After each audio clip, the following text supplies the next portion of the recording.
Have you seen these adorable mini treat bags? They are so simple to make. You can make them with the new mini treat bag framelits die, and I would love to show you how. So let's get started. So the mini treat bag framelits die comes with all of the pieces that you see here, plus one more I need to add there. There you go. Plus the framelits to actually make the treat bag. So this is a great bargain. Look at all of this that you get. This says enjoy for you, little bow, star, hearts, little cutouts.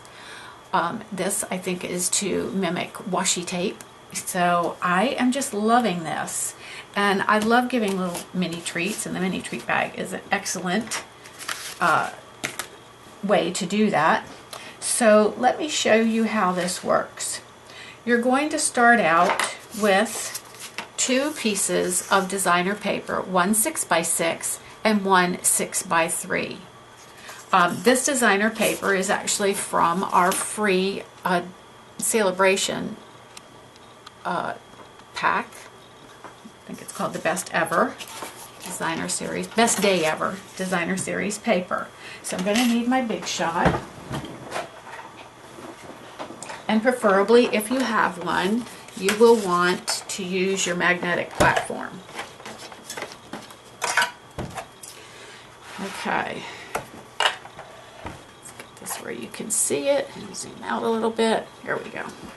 Alright, so with your magnetic platform, you're going to put it down with your cutting plate, your 6" by 6" piece of designer paper. Now, let me point out that the paper I have here, there is really no right or wrong way to do it. So in other words, you could put it that way, it would look fine. You could put it that way and it would look fine. But just be cautious if you have a pattern in your paper, make sure that both of your pieces are cut in the same direction. So I'm going to lay this down. I'm going to take the biggest piece of the framelit.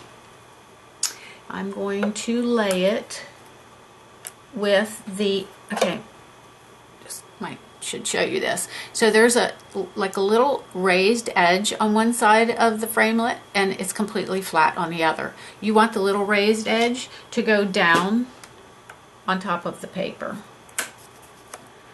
And 6x6 is just enough, so make sure that it fits so that everything is under the framelit. And then you're going to take your other cutting pad, lay it over the top, and crank it through. Yes, it will pop and crack and make noise, and that's perfectly fine. Okay, so there's that one. And then we're going to do the same thing with the smaller piece. Again, make sure if you have a design that your little scalloped edge, or what do you call that, like pinking shear edge, is at the same spot on your design. Top or bottom, in other words. Okay, put your other cutting pad on top, and okay, this. Having the magnetic platform for this project too really helps. If you don't have one, you could use some washi tape to hold your framelits in place. That should work pretty well. All right. Now, you can put these together with several different ways. My go-to right now is the fast fuse adhesive, and this. I'm trying to think of what this is called. I'll write it across the video when I go back to edit it. Okay, and my fast fuse. Okay, So there's 3 folds with this framelit. There is one there.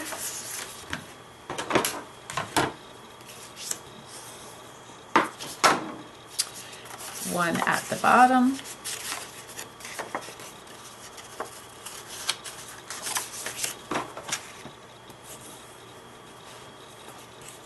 And one on the small piece.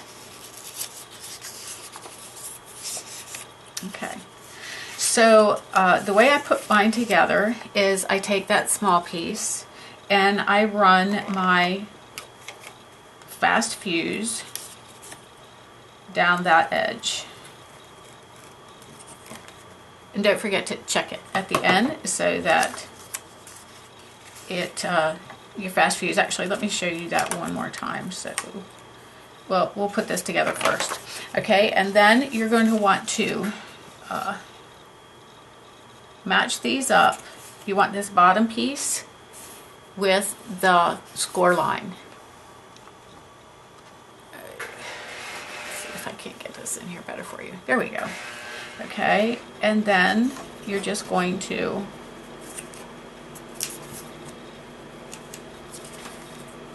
bend that over. You want to make sure that that's still can fold easily. Okay, then the next step you're going to do is you're going to fold these 2 together and put a line of your fast fuse down this edge. Now this is where I will show you the check marks. When you get to the end, you can't just like pull your adhesive up. You actually have to break it by checking it off to the side. Okay, and then those 2 pieces go together. And then last but not least, oh, I've got a little bit, see, I told you guys to make sure that you lined it up, and then mine's a little bit off, but not so much, just a little tiny bit. Oh. So if that happens, just trim it, but hopefully it won't happen because you'll follow my directions and do what I say and not what I do. Oh, goodness, okay. All right, and then the last but not least, we're gonna put some fast fuse here, check it, and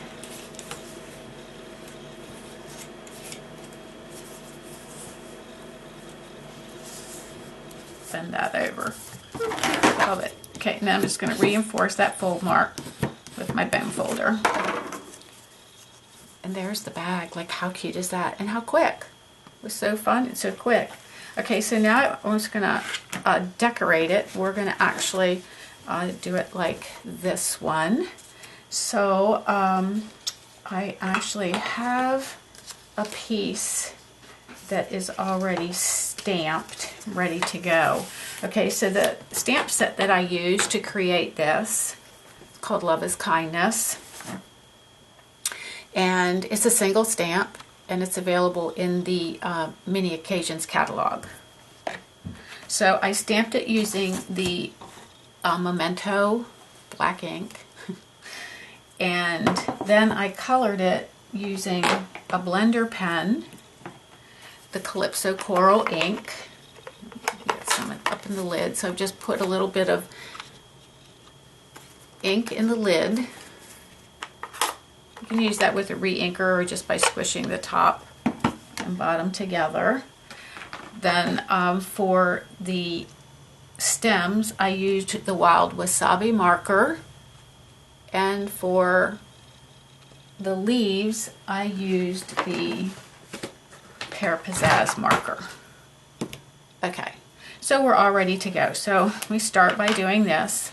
So with my blender pen and my ink, I'm just going to color my design. I usually always like do the darkest pieces first and then kind of go back in and fill in the other. So I'll give you an idea. I love the blender pen. You can also, if you have the blendabilities, highly recommend those as well. I don't have this color yet, but I've got one coming. I think this is the color I ordered. So as you can see, I'm just kind of doing the darkest areas first, because as you do the darker areas, then the blender pen becomes lighter. and you can fill in all the lighter areas that you want to do. Okay, I'm just going to kind of leave that like that. I'll show you the finished one when I get done. And then again, the stems I did with the wild wasabi. Okay, and the leaves I did with the pear pizzazz. Now you could use blender pen and pear pizzazz ink as well if you wanted to do that. Now the one thing that I did that I really liked was I took I did the wild wasabi. I took the wild wasabi marker. I wanted the word love here to stand out. So I just kind of, no, actually it looks like I used the pear pizzazz. That's a little darker than what I had originally. So I colored all of the words. Oh yeah, that's pear pizzazz on this one. Colored all of the words except the word love. And then I went back with my blender pen and colored that in so it would pop a little bit. Okay, so when I was done,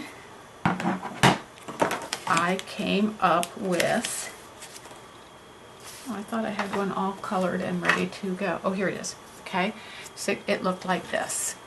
I added a little bit of ribbon from, I would think I cut about 11 inches of ribbon from the Calypso Coral seam binding ribbon to make my bow. I also used, you can use just the regular clothespins that we carry, or you can use the in color clothespins that they matched this, so I thought I'm going to use those because I think they're pretty. And then I also attached on the back another piece of the Calypso Coral cardstock. And what I did with those to get sort of the tag look was I ran both of those pieces through my tag topper punch. And the way I did that, they're a little bit wider than the punch. So I'm going to turn it over, open that up. They're a little bit wider than the groove here. That's okay. I just went past the groove, slid it up into the punch, and then turned it over to make sure that it was in the center. And then I just punched it out.